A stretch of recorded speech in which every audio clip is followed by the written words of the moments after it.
ఇప్పుడు బీజేపీ తెలుగుదేశం పవన్ కళ్యాణ్ ముగ్గురు ఒకటేనారు కదా? ముగ్గురు ఒకటే అండి. అతను ఏమైనా పులివెందల్లో పులి అండి. నాకు చేయకపోనండి ఇప్పుడు గట్రా నాకేం అయిపోను, నాకు చిన్న సాయం చేశాడు చాలండి. అదండి ఇప్పుడు మా పాప చదువుకుంటాం సార్. ఇప్పుడు షర్మిల ఉంది, పాప షర్మిల కూడా ఇప్పుడు పులివెందుల షర్మిల వదిలేశాడండి.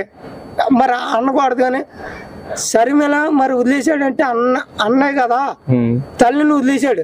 మరి అలాంటి మరి తిట్టకూడదు. అలాంటి కొజ్జా ఇతవనే ఎలా మరి ₹1,00,000 అడిగు ఇస్తాను, ఒక భూమి అడిగు, కోటి అడిగంటే ఎలా సీఎం సీట్ అడిగితే ఎలా ఇస్తారా అని అంటున్నాడు. అప్పుడు తప్పు కదా. ఇప్పుడు షర్మిల మంచిదే. ఇప్పుడు రేపు జగన్ చచ్చిపోయిన షర్మిల ఎక్కుతుంది. షర్మిలకి ఉందండి. రోజా ఉంది, రోజా గురించి ఏమంటావు? రోజానే తీసుకెళ్ళి లోన్ వాడేస్తారా అంటున్నారు. రోజా మంచి పనులు చేసింది, మంచి పనులు చేసింది. లోకానికి తెలతలేదండి, ఓకే, లోకానికి తెలతలేదు.